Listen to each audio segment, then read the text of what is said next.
Welcome back from the weekend. You're watching GH1 television. This is News Tonight, and my name is Keminni Amanor. Coming up over the next hour, we have seen our education system go through several reforms, but the question is, have these changes yielded any positive results? Well, tonight we shall have a conversation on this subject. But also another reason to stay with us this evening. The suspected Takoradi kidnapper has implicated 2 police officers for his failed escape from custody.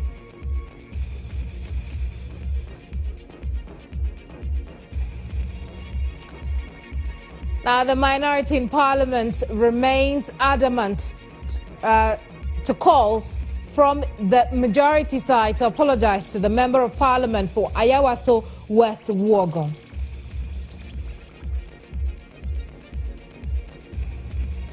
Later in business, the Securities and Exchange Commission plans to put into effect a new capital requirement for players in the capital market.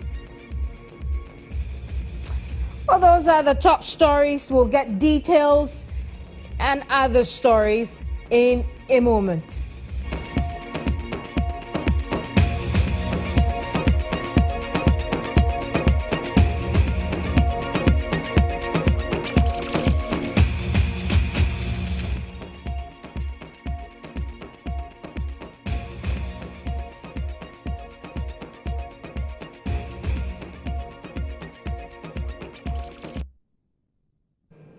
Well, hello there. This is News Tonight. Now, 3 women's groups, Network for Women's Rights in Ghana, the Domestic Violence Coalition, and the Women's Manifesto Coalition have condemned the actions of the minority in Parliament for using gender-based abusive language in showing their displeasure during the swearing-in of the MP for Ayawaso West Wuogon constituency, Lydia Sayram Hassan, on Tuesday, 5th February 2019. In a joint statement, the coalition indicates that while they do not object to the right of the minority to protest, they are appalled by the discriminatory, gender-based harassment, intimidation, and name-calling of Lydia Sayram Hassan. Now, according to this group, prior to the by-elections, similar comments were made by the then NDC candidate for Ayawaso West Wuogon, Delali Kwesi Brimpong, who said the choice of a woman as a candidate for the NPP was a mistake. The coalition also accuses other NDC members of using equally offensive language prior to the by-election, citing Second Deputy Speaker Alban Bagbin's offensive remarks about the capability of women to hold higher public office. Now, the group considers these derogatory remarks to women and should have no place in the country's political discourse, reminding the parliamentarians that Ghana has ratified international landmark frameworks and policies such as the Convention on the Elimination of All Forms of Violence Against Women and the Protocol to the African Charter on Human and People's Rights on the Rights of Women in Africa. You may know it as the Maputo Protocol. Now, the group is therefore demanding that the minority and the NDC, as a matter of urgency, apologise to the female MP and all women for the continuous unwarranted gender-biased comments by its members.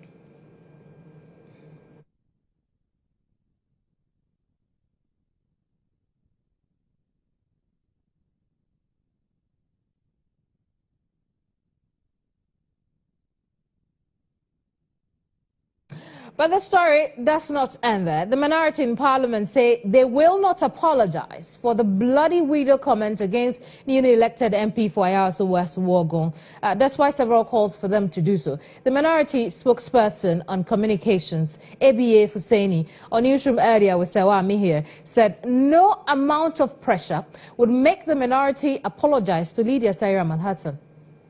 I made it abundantly clear, and I have said it for the minority. So when I came here, I told you that the grandfather of the person who made the apology is not yet born. So it won't happen today, it won't happen tomorrow. And there are cogent reasons why we have said so. We are not doing it because she's a woman. She's a woman.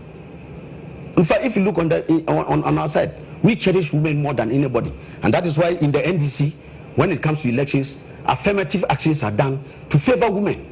Even there have been constituencies where men have been asked to step down and allow women to go. So nobody cherishes the empowerment of women more than the NDC. But I'm sure that respectfully, my lady here and the network, they are plunging into waters whose depths they don't know. And I'm sure that before they even took the steps to enter into where they should have waded. If you don't know the depth of a water, you don't take a plunge. You take a wade. They are plunging into waters whose depths they don't know. And I'm very sorry to say that I think that the call is misplaced. We have said that if even she was, the candidate of the MPP was a man, and it happened that the circumstances under which she got elected, the same circumstances happened, would have described the man appropriately as such. We are talking about a situation, and I'm worried about what they say, that they are talking about situations where language, so what language, that what people say, they are worried about what people say, but they are not worried about what people do, which is worse. If you have been stolen, you don't run in the market. What crime have you committed for us to apologize? Can you show me what crime we have come, what laws or what ethics have we infringed? And that's why I'm saying that we have been very measured. We are being pushed, and if we are pushed, we will go further. Let us know what you think about that story.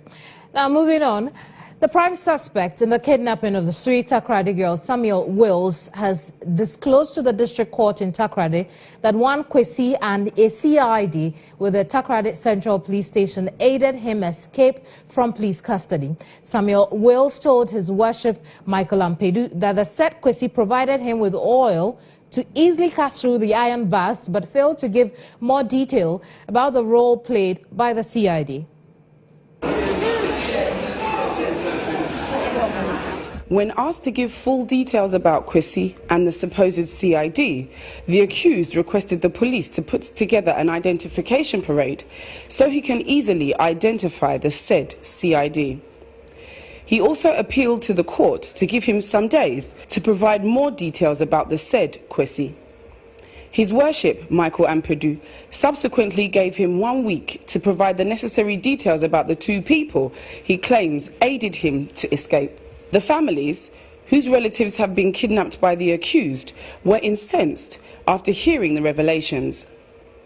Sister of Ruth Love Quayson, Nanajwa Quayson, told Empire News' Emmanuel Hinijan that the police cannot be trusted following the revelation. We don't know what is going on, because for we to come here and sit for 5 minutes and they said they have adjourned the thing to on the 18th, it's like they are joking with us. Where is my sister? That's what we need. Where is my sister? Because escape from sales and whatever, we don't care about that thing. We want my sister, because me, the way the situation is going, we will strike again. No, seriously, we will do something. Because the way the thing are going, we don't like it one bit. By the end of this week, we have to see our sister. Unless they want to see blood in the Western region. Samuel Wills is expected back in court on February 18.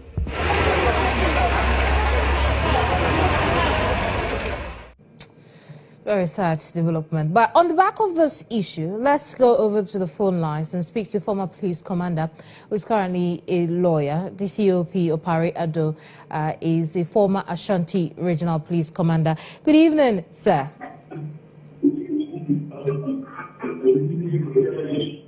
Hello, DCOP. Hello, DCOP. Good evening.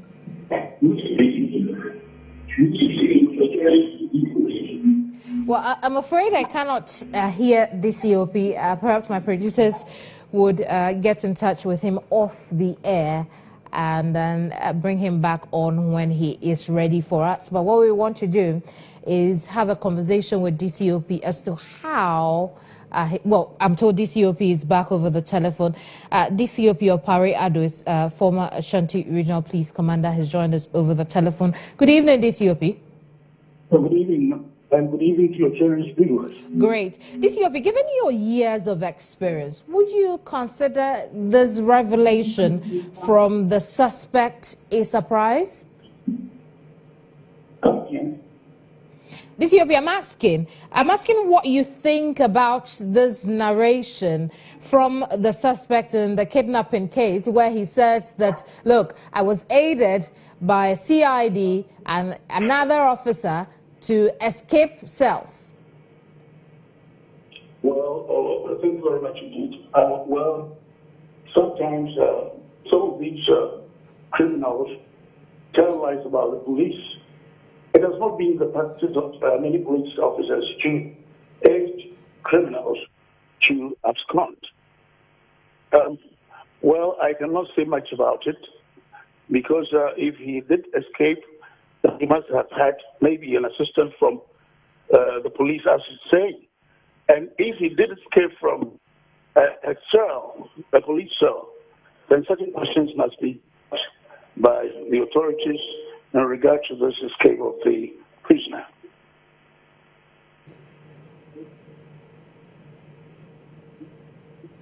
Hello, DCOP. Yes. What will those questions that should be asked, should this hold true? What should those questions be? The line is very bad. Well, DCOP, I'm asking, if indeed this is true, and you say that some questions should be asked, what should those questions be? Well, if the criminal was aided by police officers to abscond, the police officers will be held responsible for his escape and the rules relating to police discipline. I see. Now, if again this holds true, how will the police officer be dealt with? What usually are the sanctions that come with this? Okay. The police officer will be given 10 days by the senior officers to go and look for the absconded prisoner. If he doesn't do it, if he doesn't pick that guy and bring him back, he will be sanctioned by means of service inquiry. And does that mean that when the suspect is recaptured, there are no further sanctions against the police officer who aided the suspect, allegedly? No, when he is captured by the officer who aided him to abscond, certainly the police authorities will deal with him for that action that occurred. They will deal with him. By that, you mean he's dealt with internally? We do not see a case brought against him in the law courts?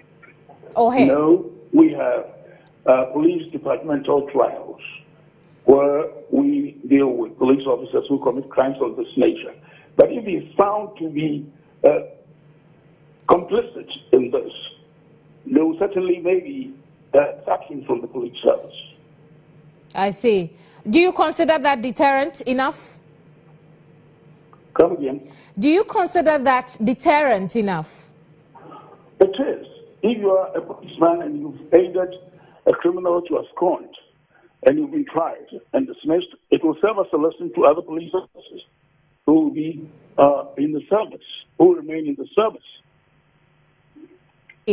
Thank you very much for your time. You managed to hold on in spite of the very patchy telephone line. Thank you very much. DCOP Opariado is a legal practitioner. He's also former Ashanti Regional Police Commander. Now, let's turn attention to education now. The head of the Scholarship Secretariat, Kingsley Ajiman, has said measures are being placed to ensure equity and transparency in awarding scholarships to needy but brilliant students across the country.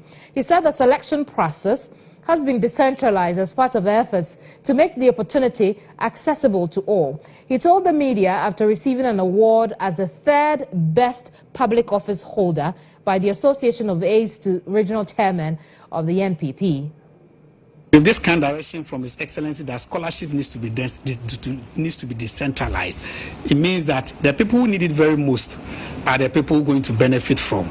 So what we have done is that we have set up what we call District Scholarship Review Committee. And the key objective or the key functions of the District Scholarship Review Committee is to disseminate scholarship information using the district communication or district information channels, such as almost in every community in Ghana, you have what we call the public address system, the community address system. system. They should do the announcements there. They should do the announcements with the clergy, the Islamic clerks, the traditional authorities in churches, at funeral grounds, so that everybody will not have an excuse to say that they didn't hear about the scholarship score.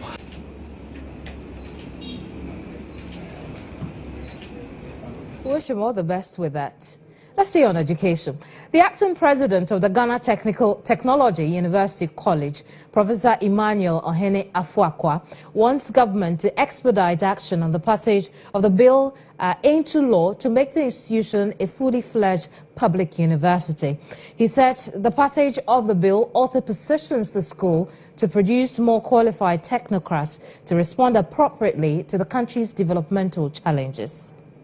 The GTUC bill has received cabinet approval, and to the best of our knowledge is now being sent to Parliament for review, discussion, and then approval into an act.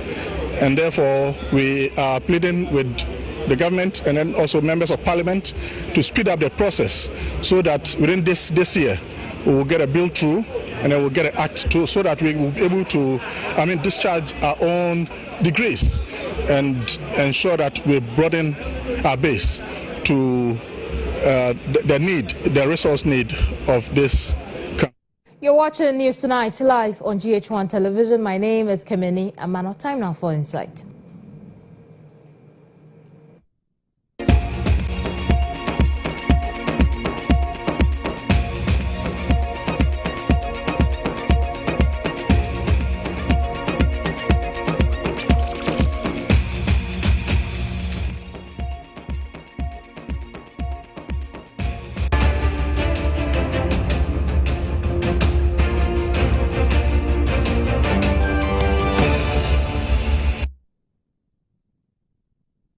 Education, as is said, is the most powerful weapon anyone can use to change the world. Let's put this in our context. We spend years equipping our minds to develop not only ourselves, but also our country. Tonight, we want to have a non-partisan discussion on our education sector in an attempt to answer the questions surrounding the primary school and senior high school curricula. But first, listen to what the Education Minister said recently. The curriculum that will appear for the junior high school will lead to a national higher diploma, where when you finish senior high school, you get a national diploma. It is not everybody who must go to university straight, but we must prepare our kids for the world of work. And that national diploma will ensure that our kids can go straight to work. If somebody could go with a middle school leaving certificate into the army, why can somebody can't go now with a senior high school diploma into work? Why should going into the military, the police, the immigration, the civil service be asking A1 to C6? And so for we should be asking, where is our national diploma? And that should be good enough that anybody who has passed and have a certificate with a national diploma should be able to be employed, provided we have prepared that person. Well, so this statement seems to have erupted a lot of concern, especially from the teacher unions who believe government has sidelined them when it comes to policies in the education sector. Listen to government's swift response to the issue in a statement issued on Monday, and it says the minister's comments have been misrepresented and taken out of context. Well, that's all right, but the fact remains that governments over the years have literally played games with our education system, each one outdoing the other in scoring political points. This battle for supremacy has put us in checkmate on the chessboard of the education sector.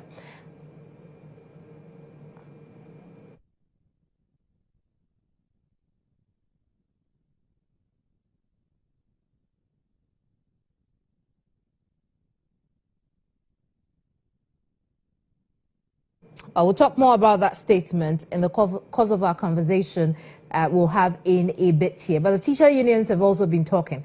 President of the National Association of Graduate Teachers, Angel Kabonu, has stated that a change in JHS and SHS certificates does not add any value to our education system. According to him, stakeholders should concentrate on adding rich content to the educational system and stop playing politics with it. He spoke exclusively to our reporter, Evelyn Araba Egypt. The secondary school does not train people to go and work. The tertiary institutions are supposed to train people to go and work. You know, that is where what you are talking about should come, not at the secondary school level. A change in certificate, I don't know what it does. Because you can even call the senior high school degree. But if it is not degree, nobody recognizes it as such. You can call it diploma. If it is not diploma, nobody recognizes it as such. So I think that we should just push aside the issue of certificate calling and rather concentrate on content enrichment. We have to enrich the content to give us education that we need to solve our current problems. And that is one of the reasons why we are not progressing in this country. Are we playing politics with our education? Absolutely, yes. We play politics with our education in Ghana. A lot of politics with our education in Ghana. And that is one of the reasons why we are not progressing in this country. When government changes, people are changing, even technocrats, knowledgeable people, experienced hands. People come with their own ideas, thinking that their ideas are the best. After some time, they are also moved out and new people come. Policies are brought. You recall the 3-year, 4-year issue, and so on and so forth. Politics is destroying our education in this country. Let professionals run education in Ghana.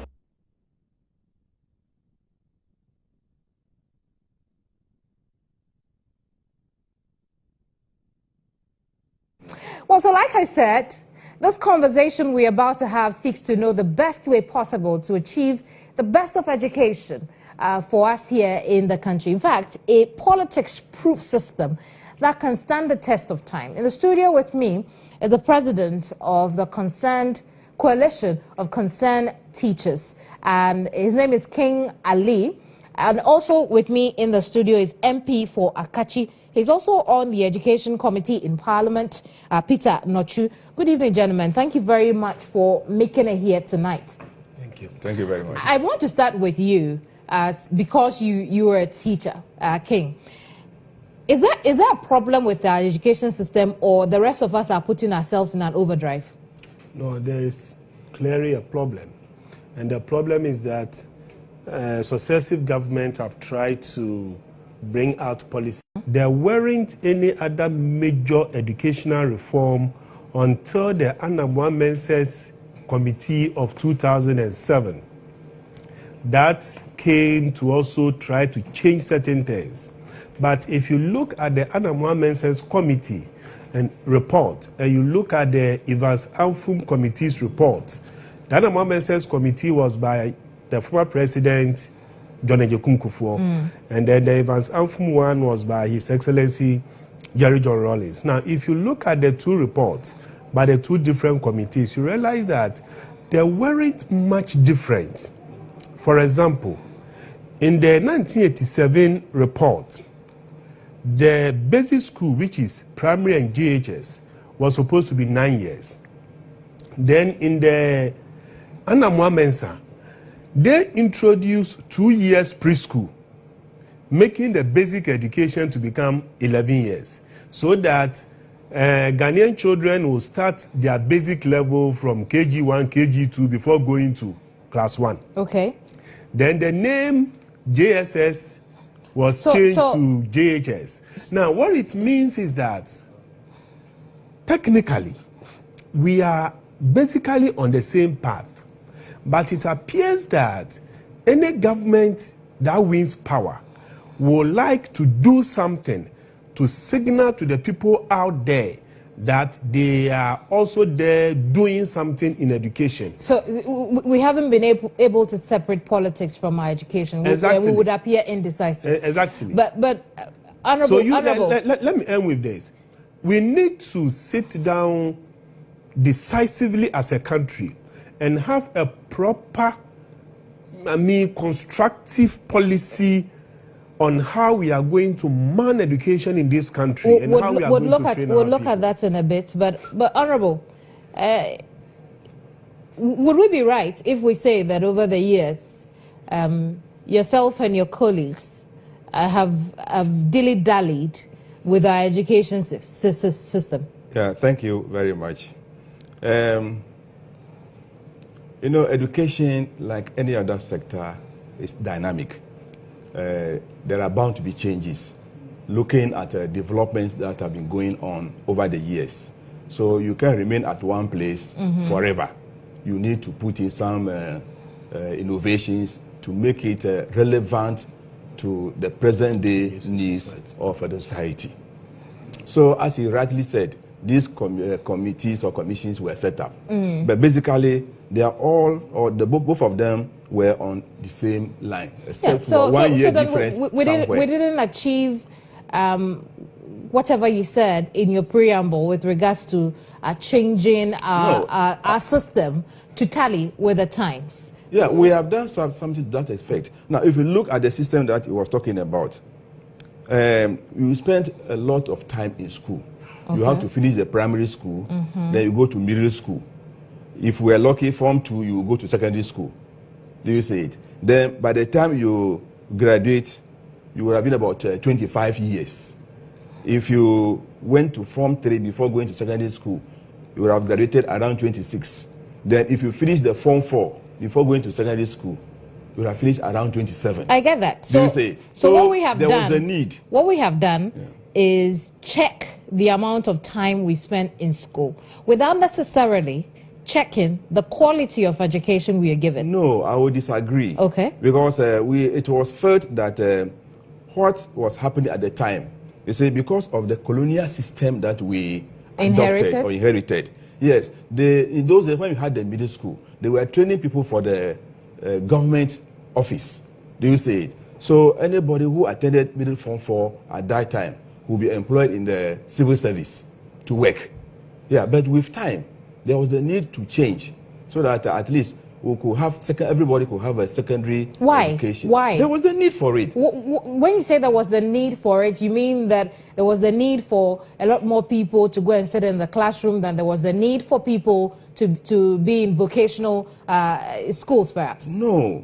You see that after middle school, many people could not continue. So some would just go either to the training college in those days or remain at home or look for white-collar job. Yeah, but you needed to improve upon the education. That was why the reform program came in 1987. Is that not why we have more people for white-collar jobs than we actually have? No, it was the because jobs? the system was not actually followed to the letter. Okay. Because if we had followed the reform program word to word, you would have realized that the technical and vocational aspect that was introduced would have helped our children to develop vocation. I'm going to come back to you on that point, but I know you want to pass a few comments. While you do that, share with us also, in terms of quality of education, what do you teachers think that we should be adding to our system? Thank you very much. You see, one of the biggest problems about the policymakers is that when they form the various committees or the commission to study the system and come out with new policies, they do forget that the new policies that they are bringing up requires introduction of new infrastructure, equipment, teaching and learning materials, laboratory equipment, in order for the committee's report and the things that they have recommended to be carried out to the latter. For example, when the JSS was introduced, there were workshop things and stuff attached to it. Now, some of the schools never get the workshop tools. And the schools that got the workshop tools too, the teachers that were supposed to teach these pupils in the carpentry, in the mason and wherever, did not receive the adequate in-service training in order for them to be able to handle the tools that they were even supposed to use to teach these students. In the 1987 educational reform, the idea was that if somebody leaves JSS, that particular person should be equipped enough to be able to go into any vocational or technical area by creating his or her own job. Indeed. So you realize that they were taught carpentry, they were taught masonry, and monies were spent to acquire a whole lot of gadgets, G-clamp, saw, and what have you. And some were sent to the schools. But the teachers themselves, who are supposed to teach the students how to use this thing, were not given even the necessary training how to apply them. But that hasn't changed, has it? You still do not have any form and some of them remain in the boxes, they rusted away, some of them were stolen and what have you. Another example is that In the Anamwa Mensa Committee, for example, they recommended 2 years preschool without existing infrastructure that can accommodate crèche. Because in Ghana, all that we knew was that preschool, nursery, KG and co was about the private sector. When you come to the public sector, those things weren't there. At the time that it was introduced, we did not have the adequate infrastructure that the children at those tender age could use the various skills and kits that they used to play and what have you. All those things were not there. So even today, as I speak to you, you will go to a lot of public schools that do not have the preschool attached. They still start admitting from Form 1. Because from if class they, 1. From class 1. Because if they want to go back to KG1 and KG2, they simply do not have the requisite tools, the infrastructure, the teacher learning material to do with it. That has always been the challenge. So we put things on paper without the necessary things to go with it. And both of you seem to agree on that. I'll come back to that in a bit. But we have spoken about the fact that the changes that occurred in the past or in times gone were because we had to live up to the times of that moment. What are the times we live in now, and what do we need for our education sector? You see, for example, that's why I'm saying that in Ghana, we are very good theoretically. Sitting down, brainstorming, and writing things on paper. You know that one of the things is the FQIP, the Free Compulsory Universal Basic Education. Now the question is that, how free is our current basic education? Currently, the Ghana Education Service has even realized that a lot of the basic schools are even charging fees that are even higher than the senior high schools that are free. So currently, GES have had a lot of release asking heads of basic schools to stop charging a whole lot of levies. Now, free compulsory universal basic education. The question is, FQIP, has FQIP been well implemented? But it is in our laws. So why do we have a lot of school-going children on our street when the law says that they should compulsorily be in school and we have documents to that effect? If we are able to implement all these things, education in Ghana will be very good. One of my biggest challenges is also that, what I said earlier, sometimes it is just about satisfying manifesto, like the 3-year, 4-year SHS system. But we managed to give our young ones free education at the basic level. Haven't we managed to do that? Or it is not the kind of free that we're looking at? It's not the kind of free that we are talking about. That's what I'm telling you that. It's free, but they are paying. Yes, they are paying. That is why currently the GES have issued a lot of, what we call a capitation grant. It was recently that it was increased a bit. Formerly, the capitation grant was nothing to write home about, such that when the money is paid to the schools at the end of the term or at the end of the month, it's simply not enough for the administrative processes of the school. And some of the head teachers are then forced to charge fees. Honorable, I'll pose the same question to you. What are the times that we live in now, and how must our education system change to suit the times we have now? Yeah, to take it from where he has stopped. With the FQIP, which is a provision in the Constitution, was to be implemented fully. But you still realize that we have children still at home or in the streets who are not in school. So we have faltered in that area by not implementing fully the FQIP. Now, but even if you go to the basic schools now, you still have the problem. Why we are not achieving quality, as you are saying. The materials that the teachers need to teach. Sorry to cut in, Honorable. Given that it is a constitutional obligation for us to implement FQIP to the letter, why is it that a committee like yours in Parliament has not done anything about it? In fact, why haven't you done it for your people in Akachi? Okay, let me just call it. My constituency is Akachi North. Akachi North. Yes. And, it's still Akachi. Yes. Akachi North is from Akachi South. Thank you for the correction. Yeah, but the issue is that as a member of Parliament, I can, on authority, tell you what I've done as far as education is concerned in my constituency. But this is not the time for it. What I'm trying to say is that... No, but I'm asking, because if it's about a law and you are a member of the legislature, you are also on the committee that tackles issues that have to do with education. Over the years, we have failed woefully. In fact, all three of us, none of us will take our children to public school, including you watching us. And so what is it that this committee has done to make sure that we are following what the Constitution says about F-cube to the letter in order to make public education as attractive as we have in the private sector? Yeah, let me say that the Committee of Parliament is not an executive organ. We have a legislative function and an oversight responsibility. Yeah. As a committee. And so if a law is being flouted, so if you come in. a law is being passed or is being flouted, we will look at it. As a committee, I can tell you in 2014, we taught this country to look at basic education. And what became of that? And we wrote a comprehensive report, which we gave to the Ministry of Education. And what became of the report? Nothing. And you just sat there and watched them? No, you see, you can only question why this is not being done, but you don't have the authority to go and implement.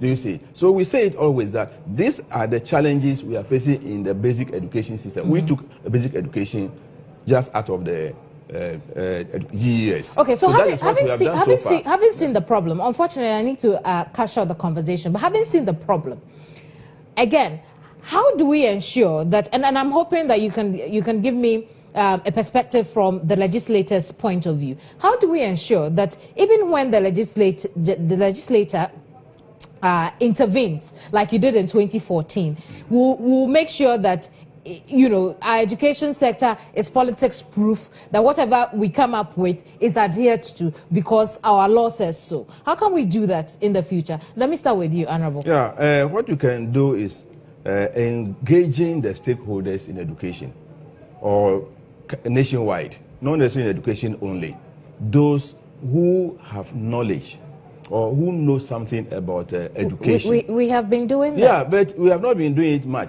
Look at the information the minister gave us, that you're going to reduce it from secondary university from 4 years to 3 years.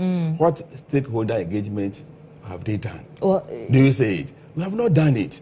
So and so and so. So there is the need for a wider range of engagement then education of people that this is what we need to make our education move forward in this country. Beyond consultation, you, the lawmakers, are helpless in the face of the law that says we that are not helpless, but ours is to make the ministry aware that these are the concerns of the people. This is what we have discovered. It is for the ministry to correct and implement them. That sounds weak in front before the executive, doesn't it? It sounds very weak before the executive, because if all you have to do is keep ensuring that, oh, you do it, and they never do it, and nothing seems to come out of it. Well, you don't change the law in any way. The latest we can do is probably bring the minister to Parliament and answer questions. That is all. Looks like we are headed for doom. We don't have that responsibility to go and implement. We don't belong to the executive. Then we can say that we are headed for disaster as far as our education sector is concerned. If those of us in the legislature, we notice it and we inform the executive that is what you have to do, and you don't do it, then King, you have the final word on this Thank you very much. As I said earlier on, as a country, we are so interested in making a lot of pronouncements, sometimes without necessarily looking at the outcome of it. For example, and some when they make are good, some are debatable, some you can say absolutely uncalled for. For example, recently the Ghana Education Service issued this ban on corporal punishment, which for me, I am for it. I am for it because there was, where I went to school, the village that I went to school, there were some of my mates that stopped school because of the excessive beating that were given to them. But it has totally been misconstrued by some of my own colleague teachers, and they've decided that if that is the case, even if two pupils are killing themselves, we should allow them to kill themselves. That's unfortunate. That is unfortunate. I have to go, King, unfortunately. That is why there's the need for a larger stakeholder consultation before some of these pronouncements are made. That the diploma for the SHS thing. We're being sung out on this subject. Thank you very much. King Ali is president for the Coalition of Concerned Teachers, and Peter Norchu is MP for Akachi North, and he's also on the Education Committee in Parliament. We'll be right back.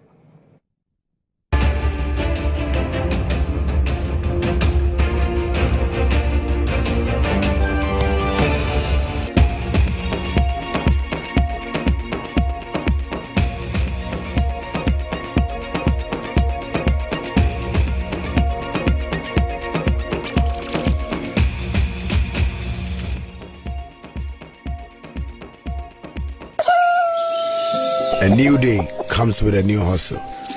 My name is Shatawale. I started on the streets. They tried to hold us back, but we kept moving. I worked hard because I knew one day I would play hard. Yeah, work hard, we play hard, yeah. Cause I stop energy, stop energy, stop energy, stop energy, stop energy, stop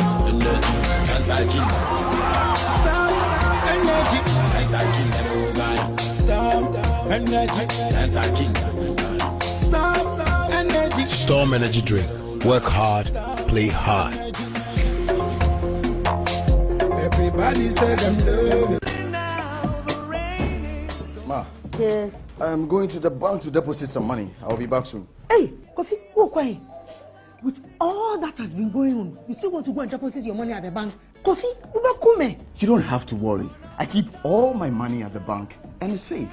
Really? Yes. The Bank of Ghana has taken some bold actions to protect our monies. And they have also introduced a lot of reforms to strengthen our banks. Sir? These will ensure that banks have more capital to do their business and are better governed and managed so that they can protect the money that we entrust to them. These banks will provide better services and support more businesses and the economy as a whole. Wow, that's very good. We should continue to keep our money in the bank and not take them to unlicensed institutions that promises the moon, yet run away with our money.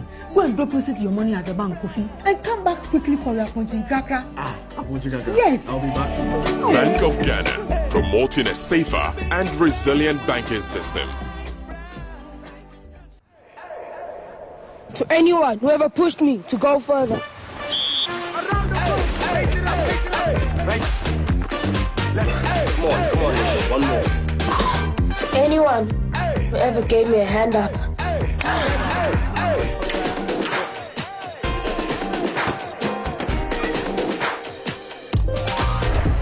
To those who work together to set the bar higher.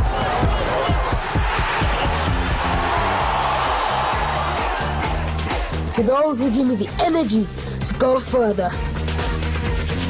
This is my team, and my team makes me. This advertisement has been vetted and approved by the FDA.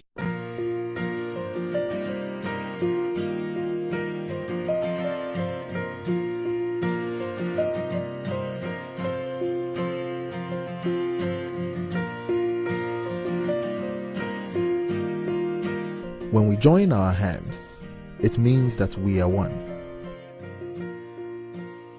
It means we stand, believe, and rise together. Because when our hands are joined, our hearts are joined too.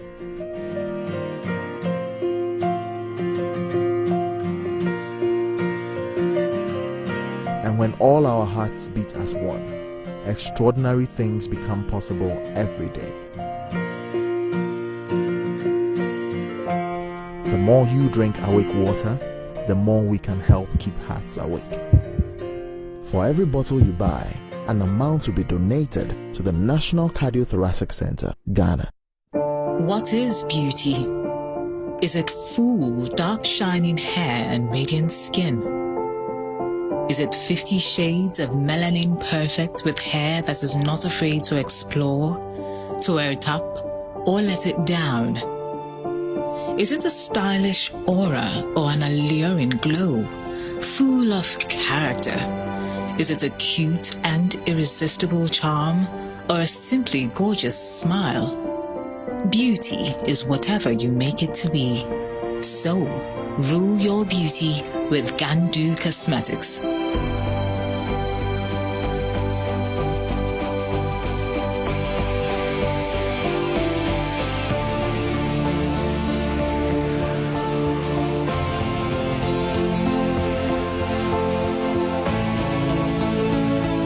Gandu Cosmetics. Rule your beauty.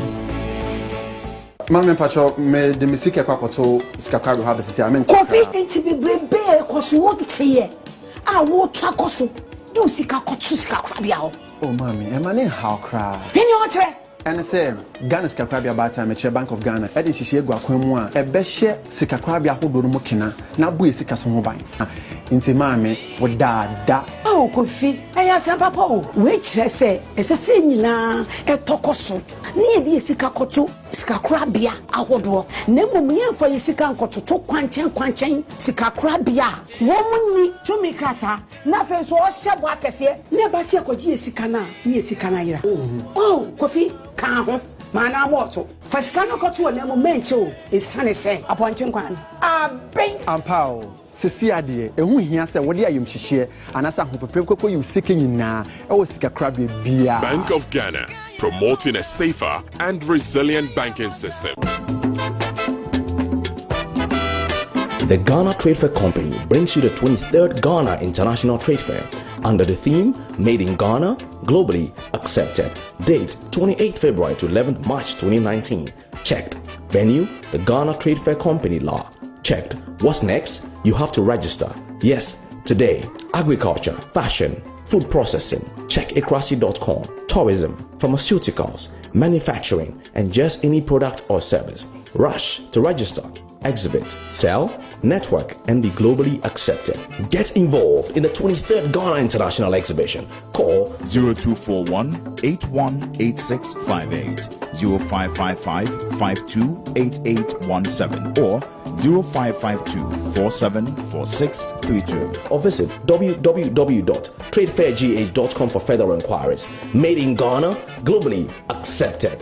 Sponsors, media partners.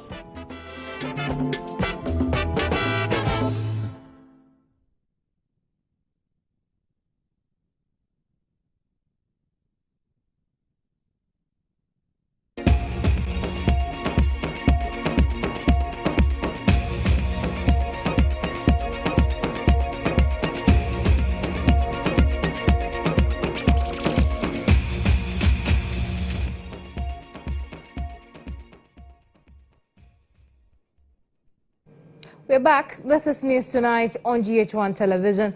Kweku Time has joined me with the latest business news. Hi, Kweku. Hi, Keminni. Well, if you're putting money aside or you're trying to engage the investment community, then the Securities and Exchange Commission probably has some good news for you. They are proactive now, engaging the public. When I come back, I'll tell you the minimum capital requirement in the sector. We're back shortly with more details.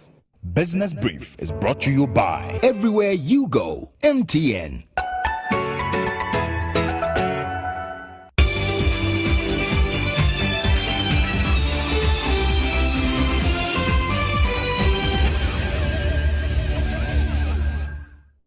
All right, so let's do business now. The Securities and Exchange Commission, SEC, has indicated it will finalize plans to put into effect the new capital requirement for the various players in the capital market before the end of this year. Well, the Commission maintains the move is to help improve the financial status of all various categories of players in the capital market. The Director General of the Commission, Reverend Daniel Ogbami Tete, engaged GH1 Business on SEC's plans.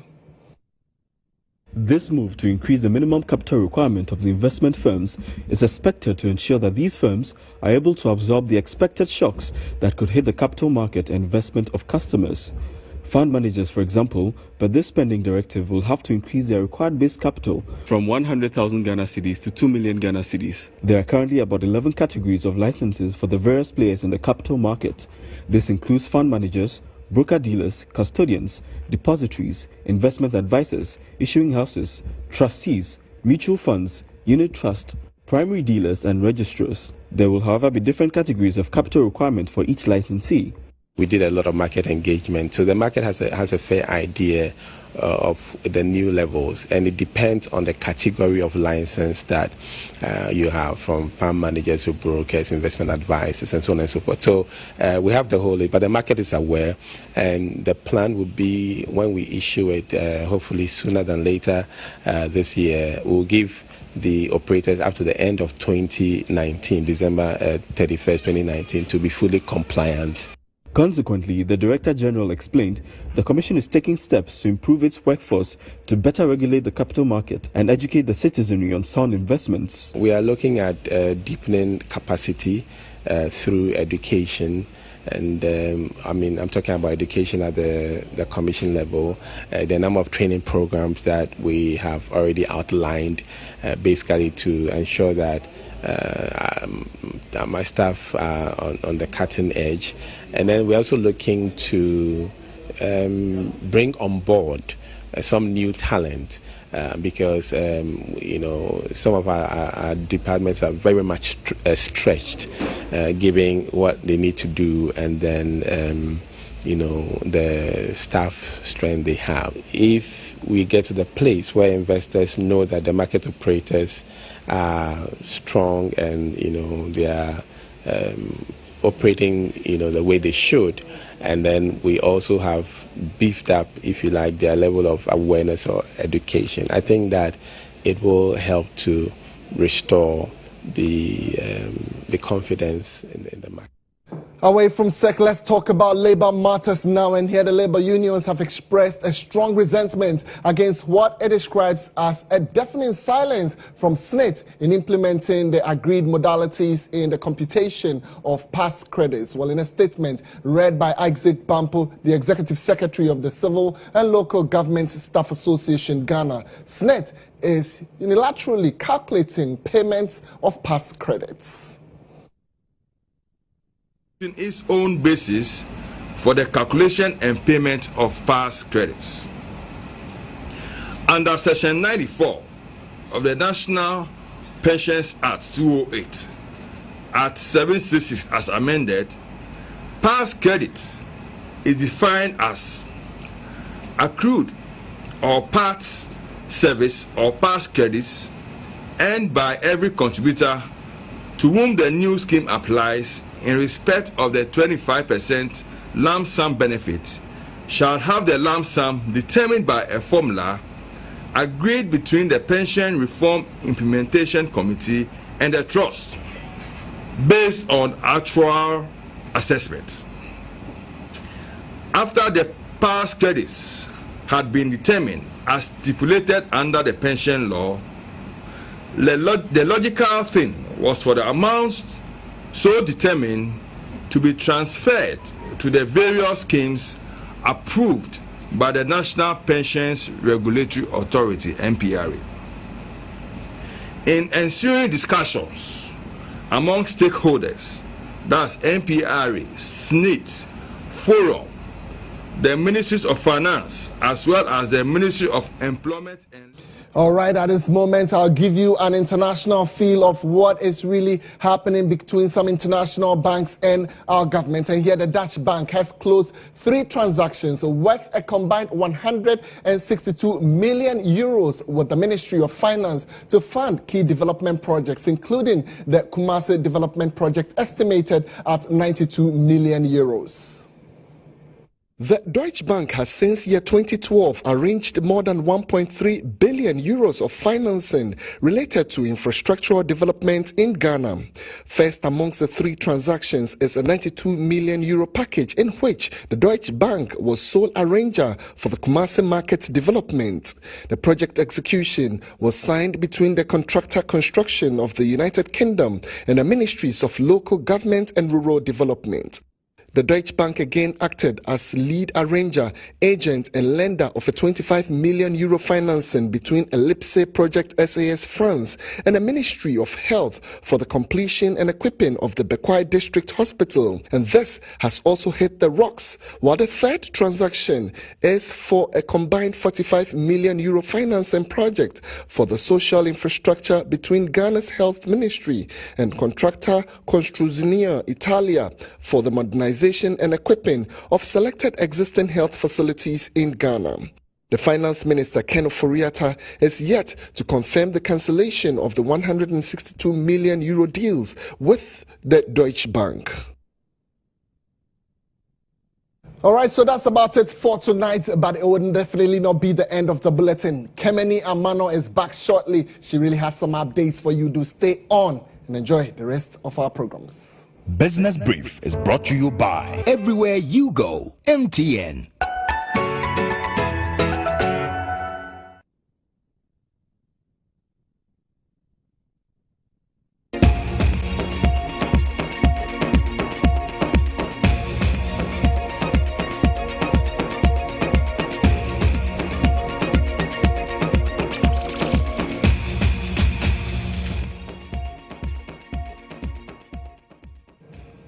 We'll take you to the Grammys in E-Zone.